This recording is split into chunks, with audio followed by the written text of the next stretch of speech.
안녕하세요. 역사가 뚫린다, 성경이 보인다. 역사 드라마로 있는 성경 신약편.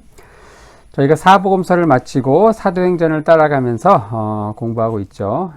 지난 시간에 드디어 이제 사도 바울, 사도행전 후반부 3분의 2의 주인공으로 등장하는 이제 사도 바울의 프로필에 대해서 저희들이 총 4편의 영상을 통해서 자세히 좀 심도 있게 살펴본다고 했죠. 자, 지난 시간에는 길리기아 다소 출신의 바울이라는 측면에서 한번 살펴봤고요.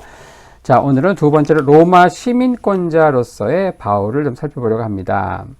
자, 핍박자에서 이방인의 사도로 주 32년 사도 바울이 회심하게 된, 드라마틱한 회심을 하게 된 그 해는 역사적으로 대략 주 32년경으로 본다. 자, 로마 시민권자로서의 바울.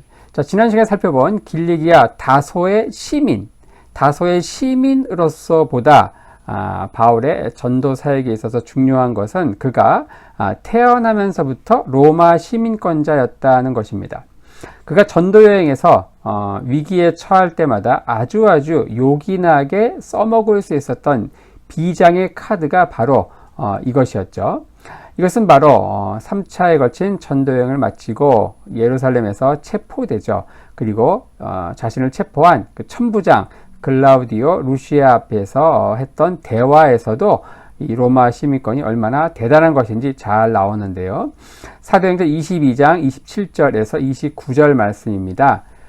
천부장이 와서 바울에게 말하되 내가 로마 시민이냐? 내게 말하라. 이르되 그러하다. 천부장이 대답하되 나는 돈을 많이 들여 이 시민권을 얻었노라. 바울이 이르되 나는 나면서부터라 하니 신문하려던 사람들이 곧 그에게서 물러가고 천부장도 그가 로마 시민인 줄 알고 또 그 결박한 것 때문에 두려워하니라. 와우, 똑같은 로마 시민권인데 천부장 글라우디오 루시아는 어때요? 돈 주고 샀다 이렇게 얘기하니까 나는 뭐라고 합니까?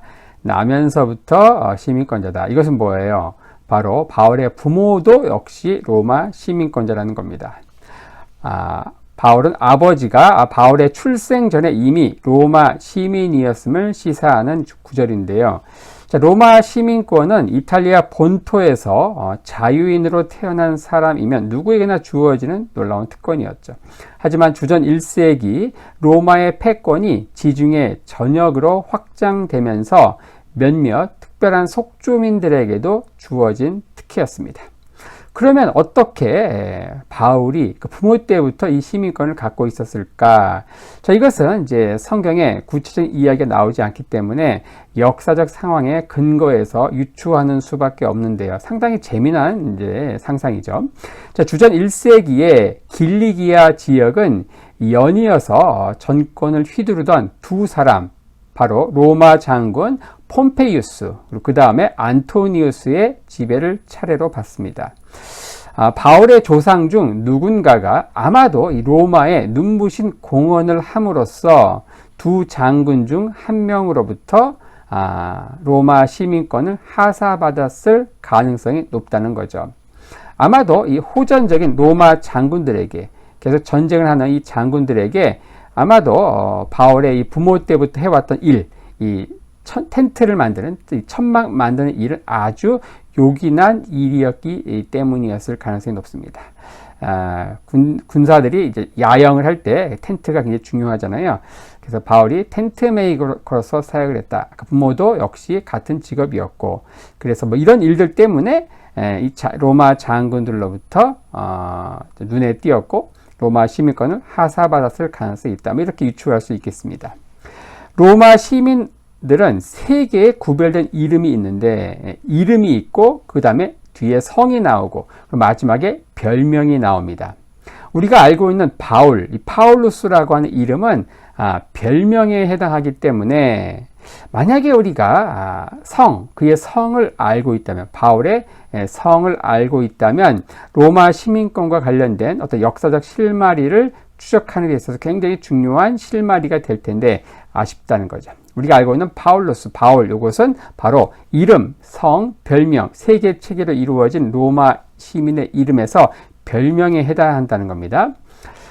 새롭게 시민권을 얻는 경우에 보통 후원자의 성을 따르는 것이 관리였기 때문에 성을 알고 있다면 어떻게 그가 로마 시민권을 얻었는지 유추할 수 있다는 건데요. 그의 별명인 바울은 유대식 이름인 사울과 발음이 비슷해서 선택되어졌는지 어쨌든 바울이 주어졌습니다. 바울. 그의 유대식 이름은 사울이었고요. 이것은 아마도 그가 속한 이제 지파가 베냐민 지파잖아요. 그래서 베냐민 지파에 속한 바울의 부모는 이 베냐민 지파가 낳은 가장 위대한 인물인 이스라엘 초대 왕이기도 하죠. 바로 사울 왕의 이름을 따라서 그의 유대식 이름을 사울, 그리고 로마식 이름으로 파울루스, 바울 이런 식으로 별명을 만들었을지 모릅니다. 우리가 바울에 대한 잘못된 설교를 하는 경우가 종종 있는데 사울이 다메섹 도상에서 부활하신 예수님을 만난 후 그의 이름이 바울로 바뀌었다. 그러니까 예수 만나기 전에 사울이었는데 예수 만나고 나서 바울로 이름이 바뀌었다. 이런 식의 설교를 종종 들어봤을 겁니다. 여기다가 또 추가적으로 이런 설교도 합니다. 그러면서 사울은 큰 자라는 뜻이고 바울은 작은 자라는 뜻이다. 이런 식의 설교를 하는데 사실 근거가 굉장히 빈약하죠. 사실 사울과 바울 이것은 BC, AD의 이름이 아니고 바울은 바로 로마식 이름, 그리고 사울은 유대식 이름이라는 겁니다. 자, 이것을 예로 든다면 우리 재미교포, 미국에 가면 재미교포 한인들은 집에서 사용하는 그 한국식 이름이 있어요. 철수, 그게 있죠. 학교에서 사용하는 미국식 이름이 동시에 있다는 겁니다. 학교에서는 마이클로 불리고 집에서는 철수로 불리고 그런 것이죠. 동시에 바울은 집에서는 사울이었고 밖에서는 바울이었던 것이지 예수 만나기 전에는 사울이고 예수 만나고 나서 바울로 바뀌고 그런 게 아니라는 거죠. 그래도 중요한 거, 바울은 작은 자고 사울은 큰 자다.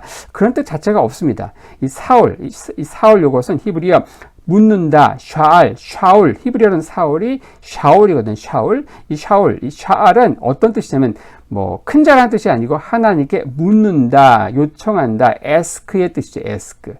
그래서 큰 자, 작은 자, 교만한 자, 겸손한 자 그런 거하고 전혀 상관없는 엉뚱한 설교에 굉장히 익숙해져 있는데 그런 것들은 다 잊으시기 바랍니다. 자, 그리고 로마 시민권자로서 바울이 이 특권을 요긴하게 사용한 선교 사역 중에 3번의 사례가 나오는데 이 PPT 화면에 잘 정리해 두었습니다. 첫 번째가 바로 빌립보에서 총독 산하 관리들에 의해 적법한 재판 절차도 없이 약식 재판을 통해 매를 맞게 된 데 대해서 항의를 할 때 로마 시민권을 딱 드러내죠. 마치 암행어사가 이 마패를 딱 드러낸 때의 그런 어떤 그 카타르시스가 느껴지는 장면이죠.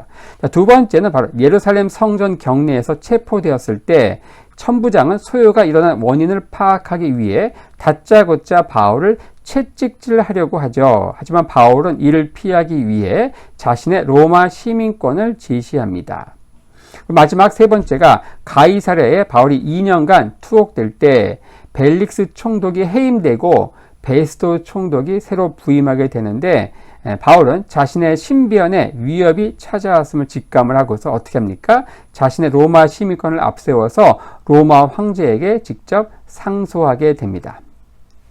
로마 시민권자들이 누리던 특권의 단면들을 잘 보게 되는데 바로 로마 시민은 어떻습니까? 자신이 지은 범죄로 인해 기소를 받을 경우에 공정한 재판을 받을 권리가 있었다는 거죠. 그리고 십자가 처형이나 채찍질과 같이 수치스럽고 가혹한 처벌을 받지 않을 권리가 있었다. 그리고 약식 재판, 직결 심판으로 사형에 처해지거나 이런 약식 재판으로 처벌되지 않을 권리가 있었다는 거죠. 로마 시민의 자녀는 출생한 지 30일 이내에 해당 관청에 신고했고 이때 둘로 접은 서판으로 된 증명서, 로마 시민권 증명서, ID 카드 같은 거죠. 이런 것들을 발급받았다. 자, 이것을 바울은 지니고 다니면서 위기 상황에 처할 때마다 바울은 이 증명서를 짠 하고 보여주면서 위기를 모면했다는 것입니다. 자, 이렇게 해서 오늘은 바울의 프로필 가운데 두 번째 영상인 로마 시민권자로서의 바울